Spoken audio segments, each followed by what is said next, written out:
तो ये कहानी है यूक की, जिसे उसकी पार्टी के मेंबर्स नाकारा समझते थे, इसीलिए उन्होंने उसे पार्टी से निकाल दिया। लेकिन फिर पता चला कि यूक तो एक ओवर पावर्ड कैरेक्टर है।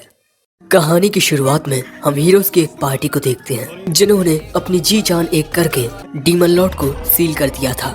यानी पूरी दुनिया में डीमन लॉर्ड जो तबाही मचा रहा था वो थम गई है। लेकिन ये बस कुछ वक्त के लिए है, क्योंकि जब तक डीमन लॉर्ड को हराया नहीं जाता वो बार बार वापस लौटेगा इस दुनिया को तबाह करने के लिए। इसी वजह से ये हीरो कहता है। लेकिन हम सभी को इस बात से निराश होने की जरूरत नहीं है, बल्कि हमें तो उम्मीद रखनी चाहिए कि किसी दिन कोई आएगा जो हमारी ही तरह अपने कर्तव्य के लिए डीमन लॉर्ड से लड़कर उसे हराएगा और इस दुनिया को बचाएगा। एक दिन एक नया हीरो आएगा, जिसके बाद हम हमारे मेन कैरेक्टर यूक फेल्टियो को देखते हैं, जो अपने साथियों के साथ मिलकर मॉन्स्टर्स से लड़ रहा था और इसके पास मैजिकल पावर्स होती हैं। और उसकी एक टीममेट एक मॉन्स्टर पर फायर अटैक करती है।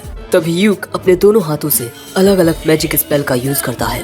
उसके एक मैजिक से इस हीरो का वेपन इंचेंटेड हो जाता है और फिर ये आसानी से इस मॉन्स्टर को खत्म कर देता है। और फिर हमें पता चलता है कि इनकी पार्टी का नाम थंडर पाइक है, जो कि एक ए रैंक पार्टी है। और ये सभी हीरोज बहुत ज्यादा ताकतवर हैं और एक साथ मिलकर इनकी पार्टी गॉड लेवल तक पहुंच जाती है। और इनकी जो लाइव स्ट्रीमिंग चलती है उसे 1 मिलियन से भी ज्यादा लोग देखते हैं। यानी कि ये लोग पॉपुलर भी बहुत ज्यादा हैं। काफी सारे एडवेंचरर्स थंडर पाइक की तरह बनना चाहते हैं। लेकिन अगले सीन में हम यूक को देखते हैं, जो अपने टीममेट से कहता है कि मैं ये पार्टी छोड़ना चाहता हूँ। थंडर पाइक का लीडर नाइट साइमन पूछता है कि आखिर क्यों। वो कहता है, मुझे नहीं लगता कि जो हमें रिवॉर्ड के पैसे मिलते हैं वो हम सभी में बराबर बांटे जाते हैं। साइमन कहता है कि किसी पार्टी में एक मेंबर को उतने ही पैसे मिलेंगे जितना वो योगदान देगा। वॉरियर बैरी कहता है, तुम्हें तो लड़ना भी नहीं पड़ता, तुम अपना सारा काम दूर से ही करते हो, तुम्हें तो शुक्रगुजार होना चाहिए कि हम तुम्हें पैसे देते हैं। तभी विच जेमी कहती है, मुझे तो लगता है कि तुम सिर्फ स्ट्रीमिंग के दौरान ही हमारे काम आते हो।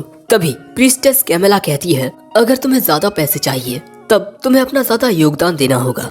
यूक कहता है, तुम सभी तो ऐसे बोल रहे हो जैसे मैं कुछ करता ही नहीं, हर वक्त मैं तुम सभी को सपोर्ट करता हूँ। कैमिला कहती है, ना जाने तुम क्या बोल रहे हो। तभी साइमन कहता है, अगर तुम हमें छोड़ दोगे तब तुम क्या करोगे?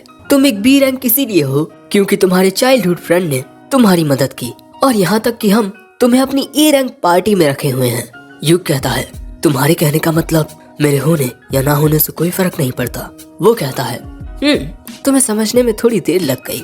अब ये सुन यूक इस पार्टी को छोड़ देता है जिसमें वो पिछले 5 सालों से था। बैरी कहता है, हाँ तुम जा सकते हो, लेकिन वापस रोते हुए मत आना, क्योंकि वापस आने पर तुम्हें यहाँ कोई जगह नहीं मिलेगी। कैमिला भी कहती है, ओके बाय बाय। साइमन कहता है, तुम चाहो तो मैं अब भी तुम्हारी इस गलती को माफ कर सकता हूँ। यूक कहता है, नहीं अब मैं जा रहा हूँ। जिसके बाद हमें द एडवेंचर सिटी फिनिश दिखाई जाती है और इस शहर में सच में बहुत ज्यादा चहल पहल रहती है। और यहाँ यूक एक रिसेप्शनिस्ट के पास नए काम के लिए साइन अप करने आता है, ये बताते हुए कि कल उसने थंडर पाइक पार्टी को छोड़ दिया है। जिसके बाद वो रिसेप्शनिस्ट यूक को एक फॉर्म देती है, जिसके बाद यूक उसे फिल करने लगता है। नाम यूक फेल्टियो, उम्र 20 साल, जॉब रेड मेज एंड एल्केमिस्ट। और फिर जैसे ही वो उस फॉर्म को रिसेप्शनिस्ट को देता है, एक लड़की वहाँ आकर उसे गले लगा लेती है और फिर कहती है, मैं आपको कितने वक्त बाद देख रही हूँ सेंसे। दोस्तों, ये लड़की स्वॉर्ड मेज मरीना है और यूक ने इसे एडवेंचरर प्रीलिमिनरी ट्रेनिंग में काफी सारी चीजें सिखाई हैं। यूक पूछता है, बाकी सब ठीक है ना? वो कहती है कि हाँ वो बिल्कुल ठीक है। फिर मरीना पूछती है कि आप यहाँ क्या कर रहे हो? वो बताता है कि वो ज्वाइन होने के लिए एक पार्टी ढूंढ रहा है। ये सुनते ही मरीना कहती है, तो आप मेरी पार्टी ज्वाइन कर लीजिए। जिसके बाद हम मरीना की पार्टी को यूक के साथ बैठा देखते हैं। यहाँ सिल्क नाम की ये लड़की कहती है, आप हमारी पार्टी को ज्वाइन करेंगे? क्या हम इस लायक हैं? वो कहता है, हाँ बिल्कुल तुम लोग हो। मरीना पूछती है, तब क्या सेंसे हमारी पार्टी को ज्वाइन कर सकते हैं? ये रेन नाम की लड़की कहती है, हाँ बिल्कुल। सिल्क कहती है, लेकिन क्या सच में आप हमारी पार्टी को ज्वाइन करेंगे? हम बस एक डी रैंक पार्टी हैं जो कुछ टाइम पहले ही बनी है, और आप एक बी रैंक एडवेंचरर हो। हमारे साथ जुड़कर आपको ज्यादा फायदा नहीं होगा। यूक कहता है, यही जगह मेरे लिए बेहतर रहेगी, क्योंकि ए रैंक पार्टीज अक्सर हाई लेवल क्वेस्ट या डीप डंजन में जाते हैं, और मैंने अपनी पिछली पार्टी के लिए इतनी ज्यादा मेहनत की थी कि मैं लगभग कर्जे में ही आ गया था। इसीलिए मुझे लगता है कि जो हमारे डी रैंक क्वेस्ट होंगे उनसे मुझे ज्यादा मुनाफा होगा। मरीना कहती है तो बस सब कुछ तय हो गया, सेंसे अब से हमारी पार्टी में है। सो वो कहता है कि मुझे सेंसे बुलाना बंद करो, आज से तुम तीनों मुझे युग बुला सकती हो। जिसके बाद ये तीनों युग को उसके नाम से बुलाती हैं। युग पूछता है तो वैसे आज तुम लोग क्या करने वाले हो? सिल्क बताती है कि हमने पेंटल अबेंडेंड माइन डंजियन से मैजिक आयरन ओर को कलेक्ट करने का क्वेस्ट लिया है।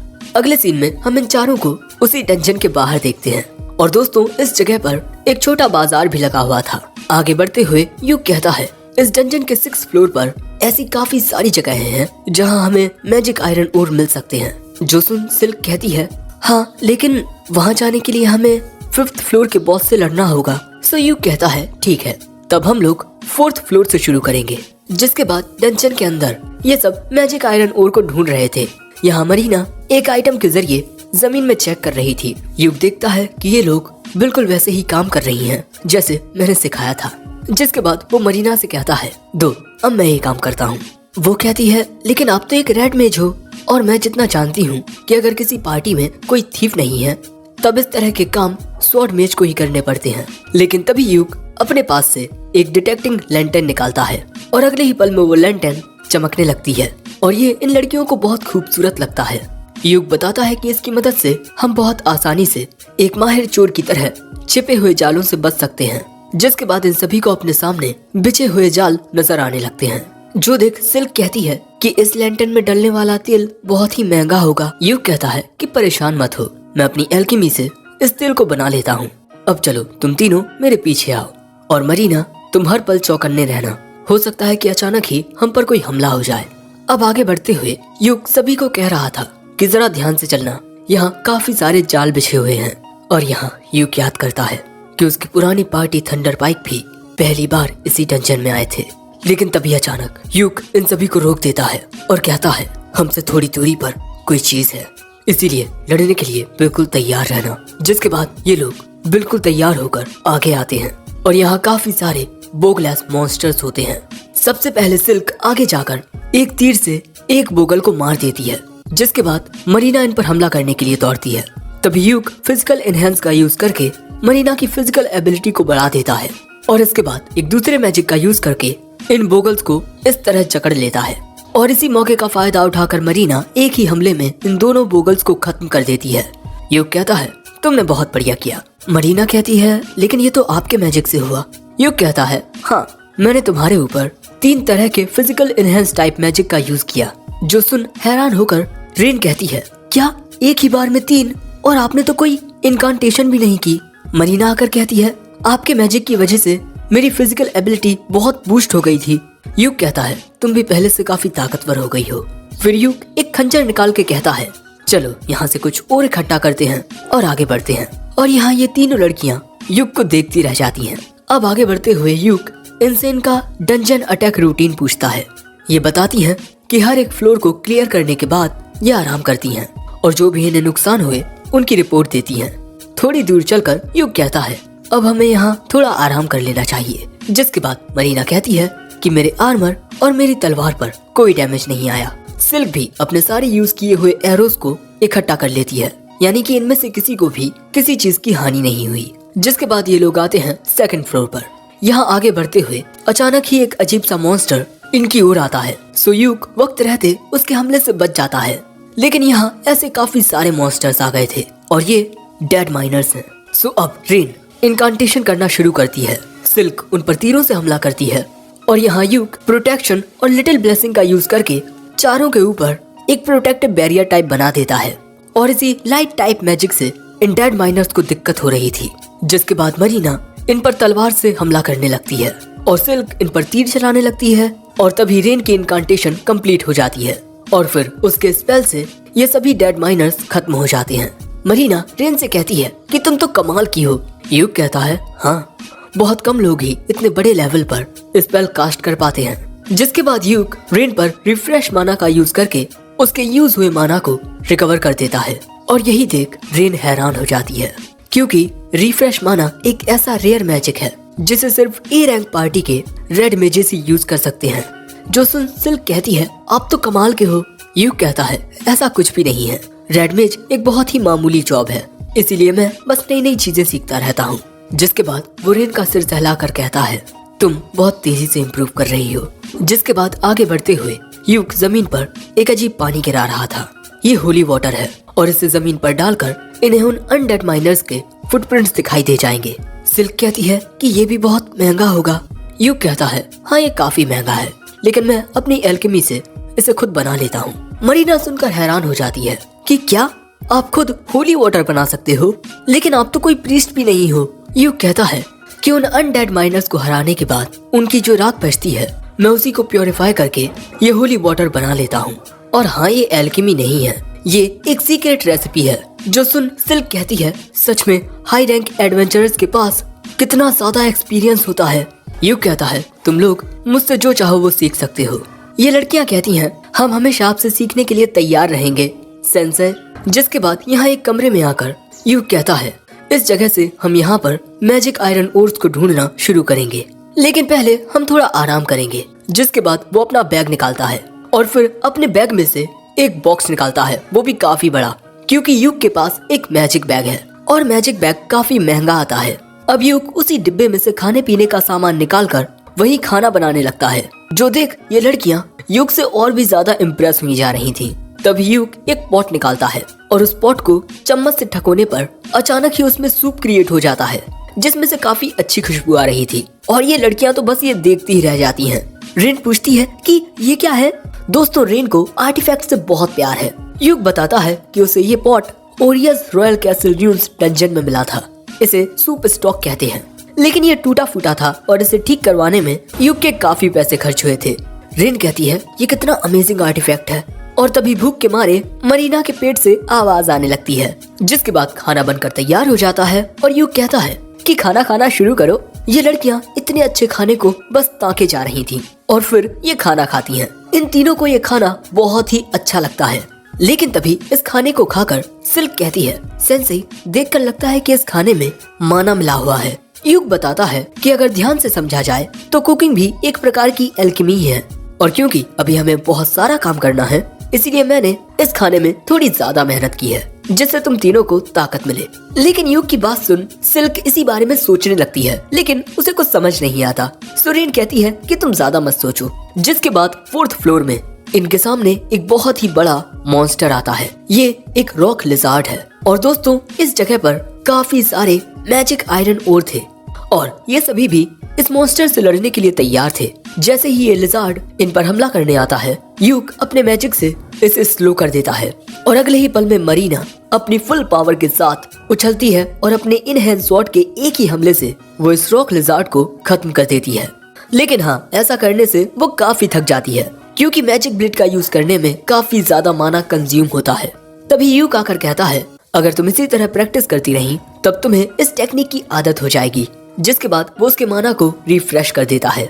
अब इसके बाद यूक एक रैकिंग पिक्सेस लेकर यहाँ मौजूद मैजिक आयरन ओर्स को इकट्ठा करने लगता है। वो लड़कियां भी उसकी मदद करती हैं और इसी तरह ये लोग काफी सारे मैजिक आयरन ओर को इकट्ठा कर लेते हैं। लेकिन इनके क्वेस्ट के अकॉर्डिंग इन्हें 20 स्टैंडर्ड इग्नोर्स चाहिए। जो जान यूक कहता है कि क्यों ना हम लोग फ्लोर बॉस को हराकर 6th फ्लोर में जाएं, वहाँ हमें काफी सारे मैजिक आयरन ओर मिल जाएंगे। ये लड़कियां कहती हैं, लेकिन फ्लोर बॉस तो स्टील क्रैब है और वो हद से ज्यादा खतरनाक है। यूक कहता है, चिंता मत करो, हम एक साथ उसे हरा सकते हैं और वहाँ मैं तुम्हें अपनी और स्किल्स दिखाऊंगा। वो लड़कियां कहती हैं, हाँ हमें आप पर यकीन है। जिसके बाद ये आते हैं 5th फ्लोर पर और इस बड़े से दरवाजे के दूसरी ओर फ्लोर बॉस है। यहाँ यूक कहता है कि मैं इससे अकेले लड़ूंगा और इसके बाद वो अपने पास से एक फ्लोटिंग रिकॉर्डिंग आर्टिफैक्ट निकालता है, कैमरैट। अरे ये बिल्कुल ड्रोन की तरह है, जैसे ड्रोन हवा में उड़कर रिकॉर्ड करता है बिल्कुल उसी तरह इसके जरिए लाइव स्ट्रीमिंग होगी। और यहाँ यूक इसकी लाइव स्ट्रीमिंग नहीं करने वाला, वो जब भी कोई बॉस फाइट करता है वो उसे रिकॉर्ड कर लेता है। लेकिन मरीना कहती है कि चलो इसकी लाइव स्ट्रीमिंग करते हैं, इसमें बहुत मजा आएगा। यूक कहता है, चलो ठीक है। अरे लेकिन एक मिनट, मुझे अब तक तुम्हारी पार्टी का नाम नहीं पता। सिल्क बताती है कि इनकी पार्टी का अभी कोई नाम नहीं है। सो तभी मरीना के दिमाग में एक नाम आता है, क्लोवर, क्योंकि एक क्लोवर लीफ में 4 पत्तियां होती हैं और चौथी पत्ती यानी कि यूक इनके लिए गुड लक है। ये नाम इन दोनों को बहुत पसंद आता है। जो सुन यूक कहता है, ठीक है एडवेंचरर्स गिल्ड में जाकर हम अपनी पार्टी का नाम क्लोवर रजिस्टर करवा लेंगे। लेकिन इसके बाद वो कहता है, लेकिन लाइव स्ट्रीमिंग के दौरान सबको ये दिखेगा कि सिर्फ मैं बॉस के साथ लड़ रहा हूँ, इसीलिए हम चारों के लिए अच्छा यही रहेगा कि हम चारों इसमें शामिल हों। लेकिन वो तीनों लड़कियां कहती हैं कि नहीं, आप ही कीजिए ये। जिसके बाद यूक एक ही बार में 3 स्पेल्स को कास्ट करता है और तभी लाइव स्ट्रीमिंग भी ऑन हो जाती है। जिसके बाद यूक फ्लोर बॉस का दरवाजा खोलता है, लेकिन जैसे ही वो अंदर आते हैं उनके सामने फ्लोर बॉस स्टील क्रैब आ जाता है। यूक उसकी ओर अकेला जा रहा होता है, तभी ये क्रैब उस पर हमला करता है। बिजली की रफ्तार के साथ उसके हमले से बचकर वो दूसरी ओर आ जाता है और इसके बाद एक साथ काफी सारे स्पेल्स को कास्ट करके वो इस स्टील क्रैब को अंदरूनी रूप से इंजर्ड करने लगता है, जिससे उस स्टील क्रैब को बहुत ज्यादा तकलीफ होने लगती है और यहाँ अब वो अंधा भी हो चुका है। और इसके बाद यूक ग्रेविटी स्पेल का यूज करता है और उसके ऐसा करने से ये स्टील क्रैब जमीन में धंसने लगता है, क्योंकि उसके ऊपर प्रेशर पड़ रहा था और पल भर में ही इस स्टील क्रैब की मौत हो जाती है। जिसके बाद यूक कहता है, हमारी इस लाइव स्ट्रीमिंग को देखने के लिए शुक्रिया। और उसकी स्ट्रीमिंग एंड होते ही मरीना आकर उसके गले लग जाती है और कहती है कि आप कितने ज्यादा अमेजिंग हो। बाकी लड़कियां भी आकर कहती हैं, हमें यकीन ही नहीं हुआ कि आपने एक ही बार में इतने सारे स्पेल्स कास्ट किए। रेन कहती है, मैंने आज से पहले एक ही बार में बिना इनकांटेशन के इतने सारे स्पेल्स को लगातार कास्ट करते हुए किसी को नहीं देखा। जिसके बाद यूक कहता है, इतने बड़े मॉन्स्टर को हराने का हमें काफी बड़ा रिवॉर्ड मिलेगा, मैं इसे अपने मैजिक बैग में रख लेता हूँ। जिसके बाद हम इसे गिल्ड में लेकर जाएंगे। लेकिन तभी सिल्क कहती है कि सेंसेई, यहाँ सारा काम आप ही कर रहे हैं। यूक कहता है, तो अगली बार हम एक साथ लड़ेंगे, क्योंकि ऐसे बहुत सारे काम हैं जिन्हें अकेले नहीं किया जा सकता। जिसके बाद इनके सामने आता है फ्लोर बॉस को हराने पर मिलने वाला ट्रेजर बॉक्स। जिसके बाद ये चारों एक साथ उस ट्रेजर बॉक्स को खोलते हैं और इसमें भैया बहुत सारे हीरे जवाहरात होते हैं, यानी कि बहुत सारी कीमती चीजें। और इसी तरह इनकी नई पार्टी क्लोवर ने अपना पहला क्वेस्ट कंप्लीट कर लिया और यहाँ यूक भी काफी खुश होता है और यहीं एपिसोड 1 एंड हो जाता है। एपिसोड 2 की शुरुआत में हमें बताया जाता है कि इस दुनिया में जो एडवेंचरर्स होते हैं वो अपनी बैटल्स की लाइव स्ट्रीमिंग करते हैं और ये इस दुनिया में बहुत ज्यादा पॉपुलर है। या तो आप लाइव स्ट्रीमिंग देख सकते हैं या फिर बैटल्स के एडिटेड वर्जन देख सकते हैं। और इसी तरह अलग अलग पार्टीज को लड़ता हुआ देखकर लोग उन्हें उनकी पावर के अकॉर्डिंग क्वेस्ट देते हैं। यहाँ तक कि काफी सारी कंपनीज तो एडवेंचरर्स के द्वारा अपने प्रोडक्ट की मार्केटिंग भी करती हैं। और यहाँ हम देखते हैं कि कुछ एडवेंचरर्स यूक की लाइव स्ट्रीमिंग को ही देख रहे हैं कि यूक ने किस तरह एक स्टील क्रैब को हरा दिया और ये और भी लोगों को यूक की वो लाइव स्ट्रीमिंग दिखाते हैं।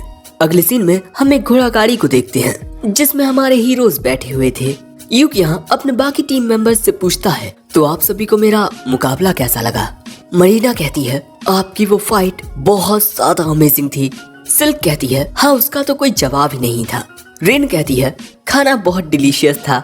लेकिन तभी यूक पूछता है, तुम सभी को इस बात से कोई दिक्कत तो नहीं है कि मैं तुम्हारा टीचर रह चुका हूँ, लेकिन अब मैं तुम्हारा टीम मेंबर हूँ। मेरा रैंक और स्टेटस तुम तीनों से काफी अलग है। ये बात सुन सिल्क कहती है, तो क्यों ना आप हमारी पार्टी के लीडर बन जाएं, क्योंकि अब तक हमारी पार्टी के पास एक प्रॉपर लीडर नहीं है। यूक हैरान होकर कहता है कि क्या मैं? सिल्क कहती है, हाँ, और शायद भगवान की भी यही मर्जी थी, इसीलिए तो आप हमें मिले। अब इससे पहले कि यूक इन्हें कुछ कहता समझाता, मरीना और रेन सिल्क की बात से सहमत हो चुकी थी। सो अब यूक सोचने लगता है, लीडर बनकर मैं इन बच्चों की बेहतर तरीके से हिफाजत कर पाऊंगा। चलो ठीक है, मैं लीडर बनने के लिए तैयार हूँ, लेकिन अगर कभी भी तुम्हें ये लगे कि मैं लीडर बनने के लायक नहीं हूँ तो बस मुझे बता देना। और ये बात सुन ये तीनों बहुत खुश हो जाती हैं। दूसरी ओर हमें ओरियस रॉयल कैसल ड्यून्स के 4th फ्लोर पर यूक की फॉर्मर पार्टी थंडर पाइक को देखते हैं और इनके सामने काफी सारे डायल वुल्फ्स नाम के मॉन्स्टर्स थे और इनकी तादाद बहुत ज्यादा थी, इसीलिए इनका सामना करने में इन्हें दिक्कत आ रही थी। इसीलिए साइमन यूक की जगह लेने वाले बंदे से कहता है, हे तुम इन्हें रोको। लेकिन वो कहता है कि मैं ऐसा नहीं कर सकता। साइमन कहता है, मैंने आज से पहले इतने सारे डायल वुल्फ्स को एक साथ कभी नहीं देखा। ये नया लड़का कहता है, अगर तुम लोग इन्हीं का सामना नहीं कर पा रहे तो इतने आगे क्यों आए? तभी एक वुल्फ जेमी को पकड़ लेता है और उसे इंजर्ड कर देता है। तभी साइमन आकर जेमी की मदद करता है और कैमिला से जेमी को हील करने को कहता है, लेकिन कैमिला का माना खत्म हो चुका है। अब ये सुन साइमन कहता है, ये सब क्या हो रहा है? हमें आज यहाँ से लौटना होगा। जिसके बाद एक आराम करने की जगह पर आकर साइमन कैमिला से कहता है कि अगर तुम्हारे पास माना की कमी है तो माना पोशंस का यूज करो, लेकिन वो बताती है कि उसके पास कोई माना पोशंस नहीं है। यूक उन्हें हमेशा कैमिला को लाकर देता था, साथ ही इनके पास कोई भी हीलिंग पोशन नहीं होते क्योंकि वो भी यूक का काम था। अब यहाँ पर सिर्फ इस नए लड़के के पास एक हीलिंग पोशन होता है जो उसने अपने पैसों से खरीदा था। साइमन कहता है हमारा टीम मेंबर मर रहा है और तुम ऐसी बात कर रहे हो। वो पोशन देकर वो लड़का कहता है जब मैंने इस पार्टी को ज्वाइन किया तब तुम्ही ने कहा था कि हर एक मेंबर अपनी सप्लाईज के लिए खुद जिम्मेदार होगा, तभी कैमिला का थोड़ा माना रिकवर हो जाता है। दूसरी ओर हम इन चारों को देखते हैं जो अपने क्वेस्ट के पूरा होने पर पार्टी कर रहे थे और उस स्टील क्रैब के बदले में इन्हें काफी अच्छा प्राइस मिला है। और फिर वो सिल्क से पूछता है कि टीम मेंबर्स के बीच रिवॉर्ड्स को किस तरह डिवाइड किया जाता है।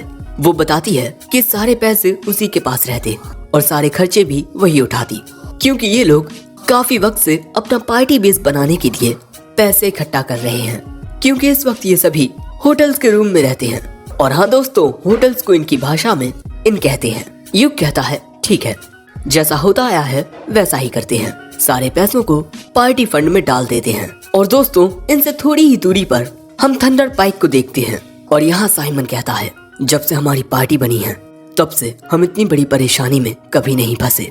भगवान का शुक्र है कि वक्त रहते हमने जेनी को बचा लिया, और इस चीज का दोष सभी लोग इस नए लड़के को दे रहे हैं क्योंकि इसने हीलिंग पोशन को अपने पास रखा।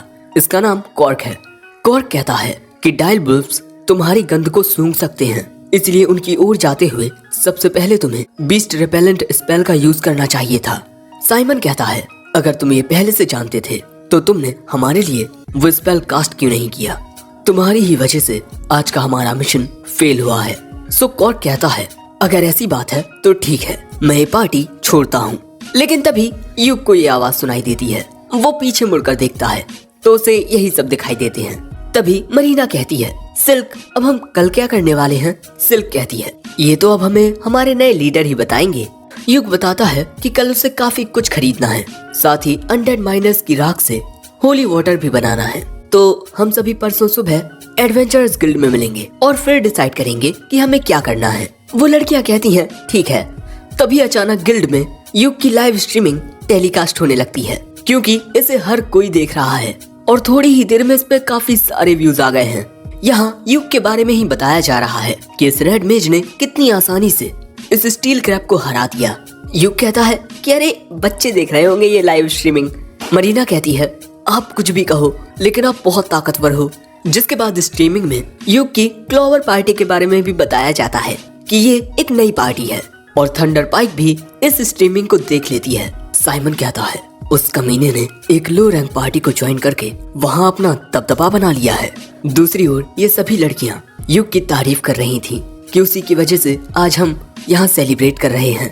और ये बात सुन युग इमोशनल हो जाता है और ये लोग ऐसे ही पार्टी करते रहते हैं। लेकिन तभी हम देखते हैं कि कोई आदमी युग की पार्टी को घूरे जा रहा था और इसका नाम सालास है। तो हम इसे साला कहेंगे, बीबी का भाई वाला साला नहीं बल्कि वो वाला साला। अब अगले दिन हम युग को देखते हैं जो ना जाने क्या देख रहा था। तभी उसके पास मामर आती है पूछने के लिए कि क्या उसे कोई मदद चाहिए। युग बताता है कि मैं कोई ऐसा क्वेस्ट ढूंढ रहा हूँ जिससे मेरे टीम मेंबर्स को एक्सपीरियंस भी मिल सके और वो ज्यादा खतरनाक भी ना हो। सो मामर उसे एक सी रैंक क्वेस्ट के बारे में बताती है जिसमें उन्हें योमुन वाटरफॉल से 3 पत्थर लाने हैं। युग कहता है कि ये तो बहुत ही आसान क्वेस्ट है, इसे तो कोई डी रैंक का अकेला बंदा भी कर लेगा और मेरी पार्टी की लड़कियां एक साथ मिलकर एक बी रैंक मिशन कर सकती हैं। मामर बताती है कि उस वाटरफॉल के पास कोई खतरनाक मैजिकल बीस्ट रहता है। अब युग सोचने लगता है कि उसे ये मिशन लेना चाहिए या नहीं, क्योंकि ये काम थोड़ा खतरनाक हो सकता है। तभी वहाँ ये लड़कियां भी आ जाती हैं, यानी कि दोस्तों आज परसों का दिन है।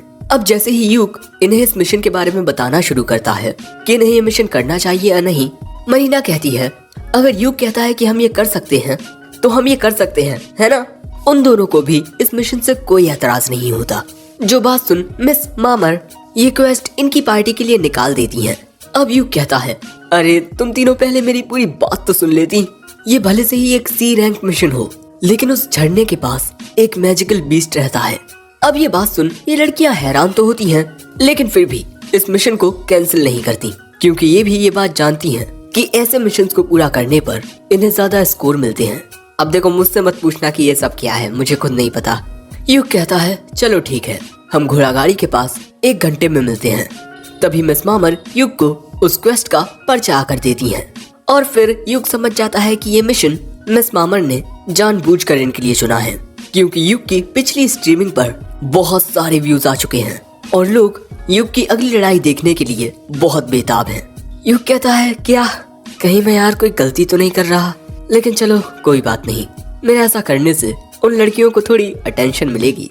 लेकिन हम देखते हैं कि वो साला यहाँ फिर से युग को देखकर दांत चबा रहा है। अगले सीन में हम युग को बाजार में देखते हैं, जहाँ उसका कोई पीछा कर रहा था और उसने ये नोटिस कर लिया है। ध्यान से देखने पर हमें पता चलता है कि ये वही साला है। तभी युग भागकर उससे काफी दूर आ जाता है, लेकिन तभी वो भी युग के पास पहुंच जाता है। सो अब युग पूछता है कि तुम्हें मुझसे काम क्या है। वो कहता है कि क्लोवर पार्टी को छोड़ दो। वो कहता है माफ करना, मैं ऐसा नहीं कर सकता, 3 दिन पहले ही तो ज्वाइन हुआ हूँ और इसके अलावा मैं खुद लीडर हूँ। ये बात सुन साला तलवार निकाल लेता है और कहता है मैंने उन लड़कियों से कितनी बार कहा है कि मैं उनकी पार्टी को ज्वाइन करना चाहता हूँ, लेकिन उन्होंने मुझे ज्वाइन नहीं किया। दोस्तों, साला तो अपनी बिरादरी का निकला, इसे भी हमारी तरह आज तक कोई लड़की नहीं मिली। #sad life। साला कहता है जल्दी से उनकी पार्टी को छोड़ दो वरना नुकसान हो जाएगा। युग वहाँ से ये कहकर जाने लगता है कि तुम्हें नुकसान हो जाएगा तो मैं क्या करूँ। साला चिल्लाकर कहता है अबे मेरा नहीं तेरा नुकसान। लेकिन तभी युग उसके नीचे एक स्पेल कास्ट कर देता है और जैसे ही वो युग पर हमला करने के लिए तलवार बढ़ाता है, उसका पैर फिसलता है और वो यहीं गिरकर बेहोश हो जाता है। युग कहता है देखा, नुकसान तुम्हारा था, मेरा नहीं। अगले सीन में हम इन सभी को एक घोड़ा गाड़ी में देखते हैं और युग के साथ जो कुछ हुआ वो जानकर सिल्क बताती है कि उस आदमी का नाम बेसियो सालास है और उसने हमारी पार्टी को ज्वाइन करने के लिए हमसे अनगिनत बार पूछा है, लेकिन हम मना कर देते। मरीना भी कहती है कि उसमें कोई ताकत नहीं है। तभी रेन युग से पूछती है आप ठीक तो हो ना। वो कहता है कि हाँ मैं बिल्कुल ठीक हूँ और गिल्ड वापस जाने पर मैं उस मोटे की गिल्ड में शिकायत करूंगा और अगर उसने कभी भी तुम तीनों में से किसी को परेशान किया तब मैं उसकी कुटाई कर दूंगा। मरीना कहती है वाह आप कितने अच्छे हो। वो कहता है ठीक है, ज्यादा तारीफ मत करो, ये लो कैंडी खाओ। जिसके बाद ये लड़कियां कैंडी खा लेती हैं। जिसके बाद युग कहता है हमारा मिशन ह्यूमन वाटरफॉल से 3 पत्थर लाना है, जिसमें हमें कोई दिक्कत नहीं होगी। असल दिक्कत आएगी उस मैजिकल बीस्ट का सामना करने में। हो सकता है कि वो कोई भालू, भेड़िया, हिरण या सुअर हो। तभी हमें पता चलता है कि ये लड़कियां 2 महीने पहले उस वाटरफॉल के पास जा चुकी हैं, लेकिन वहाँ कोई मॉन्स्टर नहीं था। वहाँ पर तो कोई नॉर्मल सा जानवर भी नहीं था। युग कहता है लेकिन वहाँ मौजूद जंगल में शुरुआत से ही बहुत सारे जानवर रहे हैं। इसका मतलब तुम लोगों की किस्मत अच्छी थी जो तुम्हारा उस मैजिकल बीस्ट से सामना नहीं हुआ। अगर हमें वो मैजिकल बीस्ट दिखेगा तभी हम इस लाइव स्ट्रीमिंग को ऑन करेंगे, भले ही हम उसे हरा पाए या नहीं, लेकिन मैं उस बैटल को रिकॉर्ड करूंगा। अब युग इस बैटल को लाइव स्ट्रीम इसी वजह से करेगा क्योंकि ये नहीं जानते कि वो मैजिकल बीस्ट किस टाइप का है। अगर उससे लड़ने में इन्हें बहुत ज्यादा दिक्कत आई तब लाइव स्ट्रीमिंग देखते हुए गिल्ड इनके लिए मदद भेज सकता है। अब ये लड़कियां भी लाइव स्ट्रीमिंग में दिखेंगी, इसीलिए रेन कहती है मुझे और अच्छे कपड़े पहनकर आने चाहिए थे। सिल्क कहती है मेरे बाल तो ठीक है ना। ये देख युग मन में कहता है अरे ये लड़कियां भी ना। लेकिन 1 मिनट, सिल्क तो एक डार्क एल्फ है, तो इसकी उम्र कितनी होगी। मरीना कहती है चिंता मत करो युग, सिल्क बस 17 साल की है। सिल्क कहती है मरीना मेरी इजाजत के बिना तुम किसी को मेरी उम्र कैसे बता सकती हो। और सेंसे आपको पता है ना एक लड़की से उसकी उम्र नहीं पूछनी चाहिए। तभी रेन कहती है मैं यहाँ सबसे बड़ी हूँ, 20 years old। युग कहता है पर मैंने तो कुछ कहा नहीं। 1 मिनट, क्या तुम 20 साल की हो? देखने से तो नहीं लगता। 1 मिनट, मैं सच में ऐसा कुछ नहीं देख रहा। लेकिन रेन अपना मुंह फुला लेती है और थोड़ी ही देर में ये लोग लेक के पास पहुंच जाते हैं। अब बारी है जंगल में आगे बढ़ने की और ये मिशन काफी खतरनाक हो सकता है, इसीलिए मिस मामर ने नौसिखिए एडवेंचरर्स को छोड़कर ये क्वेस्ट इन्हें दिया, जिसके बाद कैमराट के जरिए इनकी रिकॉर्डिंग शुरू हो जाती है। अब हम इन्हें जंगल में आगे बढ़ता हुआ देखते हैं और यहाँ आसपास कोई भी जानवर नहीं होता। और यहाँ मरीना सबसे आगे होती है क्योंकि डंजन की तरह जंगल में कोई जाल नहीं है और अगर पीछे से इन पर किसी बीस्ट ने हमला किया तब यूक उसका सामना कर लेगा। और क्योंकि यूक ने एक मैजिकल आर्मर पहना हुआ है जो उसे डंजन में मिला था, इसलिए उस पर खतरनाक हमलों का ज्यादा असर नहीं होता। रेन बताती है कि यूक ने जो आर्मर पहना हुआ है वो वॉरलॉक अटायर है जो फिजिकल और मैजिकल अटैक दोनों से बचाता है। इसमें और भी काफी खूबियां हैं। अब ये लोग इसी तरह चलते रहते हैं और थोड़ी ही देर में इनके सामने वो वाटरफॉल आ जाता है। वहां पहुंचते ही इन्हें कुछ आवाज आती है और यूक तुरंत ही कैमरेट को लाइव स्ट्रीम पर सेट कर देता है और फिर इनके सामने आता है वो मैजिकल बीस्ट ज़ारनाक। ये एक ऐसा हाई रैंक मैजिकल बीस्ट है जो नॉर्दर्न वेस्टलैंड या डंजन की गहराइयों में रहता है। इसे बीस्ट किंग भी कहा जाता है और यूक जानता है कि इनकी पार्टी इतने खतरनाक मॉन्स्टर को नहीं हरा सकती, इसलिए वो कहता है मैं इसे रोकने की कोशिश करता हूँ, तुम सभी भाग जाओ और सिल्क मेरी जगह पर लीडर की जिम्मेदारी तुम निभाओगी। सभी मेंबर्स को सेफ जगह तक पहुंचाना। वो मैजिकल बीस्ट इनकी ओर ही आगे बढ़ रहा था लेकिन मरीना भागने से इनकार कर देती है। सिल्क भी वहां से नहीं भागती और रेन भी तुरंत अपनी इनकांटेशन करने लगती है। वो लड़कियां कहती हैं हम यहाँ तुम्हें खतरे में छोड़कर नहीं भागेंगे। सो यूक कहता है ठीक है, हम एक साथ इससे लड़ेंगे। जिसके बाद यूक इन सभी की फिजिकल एबिलिटीज को बूस्ट कर देता है। फिर मरीना उस पर हमला करने जाती है लेकिन जब वो मॉन्स्टर हमला करता है तब उसका हमला रोकने में ही मरीना को बहुत दिक्कत होती है। वो मॉन्स्टर मरीना को दूर फेंक देता है। मरीना एक चट्टान से टकराती है। सो अगले ही पल में यूक उस मॉन्स्टर को शॉक देकर उस पर एक साथ 4 मल्टीपल स्पेल्स का यूज करता है लेकिन इन चारों से भी उसे ज्यादा कुछ नहीं होता। तभी मरीना भी उठकर खड़ी हो जाती है लेकिन यहाँ अब यूक के पास बस एक ही ऐसा मैजिक बचा है जो इन्हें बचा सकता है। इसीलिए वो मरीना से कहता है कि मुझे थोड़ा वक्त चाहिए। जिसके बाद वो उस स्पेल को कास्ट करना शुरू करता है। वही मरीना उस मॉन्स्टर से लड़ रही है और जंगल में होने की वजह से सिल्क की ताकत भी बढ़ गई है। वो भी जंगल की स्पिरिट से मदद मांग रही है और इस मॉन्स्टर को रोक रही है। मरीना और सिल्क एक साथ इस मॉन्स्टर पर हमला करना जारी रखती हैं। वहीं यूक उस स्पेल को कास्ट करता रहता है और फिर वो एक साथ 5 प्रकार के मैजिक का यूज करता है। प्रिस्मैटिक मिसाइल, और ये हमला बहुत ही ज्यादा हाई लेवल का होता है। यूक इस हमले को रिलीज करता है और ये हमला सीधा जाकर उस मॉन्स्टर में लगता है और यही ये एपिसोड एंड हो जाता है। तो जानने के लिए कि आगे क्या हुआ कमेंट करके बताना कि क्या तुम्हें इसका पार्ट 2 चाहिए। और वीडियो पसंद आया हो तो लाइक करना, चैनल पर नए आए हो तो सब्सक्राइब करते जाना और हाँ, चाहो तो हमारे चैनल की मेंबरशिप को भी ज्वाइन कर सकते हो। साथ ही मुझे इंस्टा पर भी फॉलो कर लो जिसकी लिंक डिस्क्रिप्शन में है। और हाँ, मेरे सेकंड चैनल को भी सब्सक्राइब कर लो। And in the end sayonara.